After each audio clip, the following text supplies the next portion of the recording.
Other news, federal investigators have honed in on a small North Louisiana town plagued by illegal drugs. Our Jamie Ostroff investigates how the town of Ringgold sunk into despair and how authorities are hoping to turn it around. More than 20 miles from the nearest interstate, you could say Ringgold, Louisiana is off the beaten path. It's home to less than 1,500 people. Everybody knows everybody and just a small town. But in a town where everybody talks, there's one topic most people are reluctant to bring up. It was a nice place to grow up in, live in, up until probably 20 years ago. What happened? Mainly drugs. Mayor Donna Wiggins says the lack of economic drivers, like a hospital or a trade school, have allowed drug trafficking to tighten its grip on the local economy. Well, it's gave us a bad reputation. You tell them you're from Ringgold sometimes, and you have to take up for your town because they tell, oh, that's the drug capital of North Louisiana. The drug trade has taken away jobs and tax revenue from what was once a thriving community. We're hurting every day just to keep our water system going. It's a dark and vicious cycle. It's heartbreaking. It's discerning.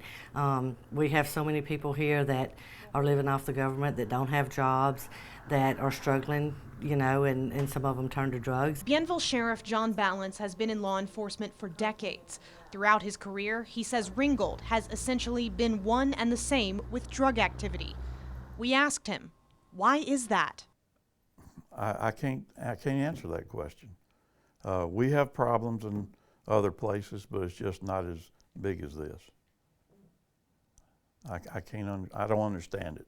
So to break that dark and vicious cycle, Balance had to shine a light on it. Thursday, June 28th, before the sun came up, Balance, with the help of Louisiana State Police, deputies from neighboring parishes, and the FBI, carried out Operation Meltdown. They raided houses all over Ringgold. And I look at it like a den of snakes, and we've been cutting the tail off. We got the heads today. During the raid, agents had warrants for 26 people.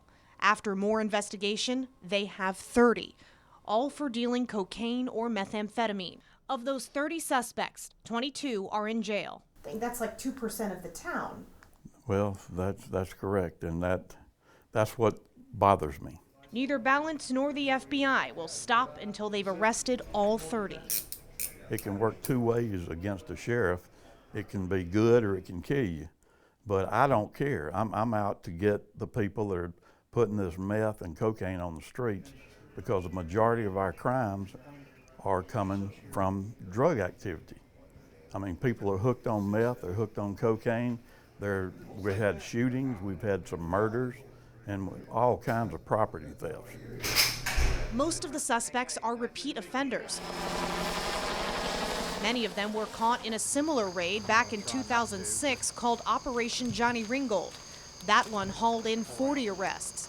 But then there's that dark and vicious cycle. They bond out and they get back on the street, and in order to pay their fine money, they are going to deal dope. This time around, bonds are set higher at no less than $100,000 per charge.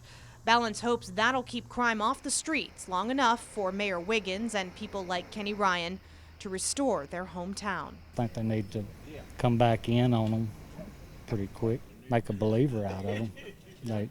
While they're lax and think it's not going to happen. So our little town is struggling, but we're trying to get back on our feet. We're doing things through trying to get grants and different things, and we're slowly but surely digging ourselves out and trying to make it into the town that we grew up in.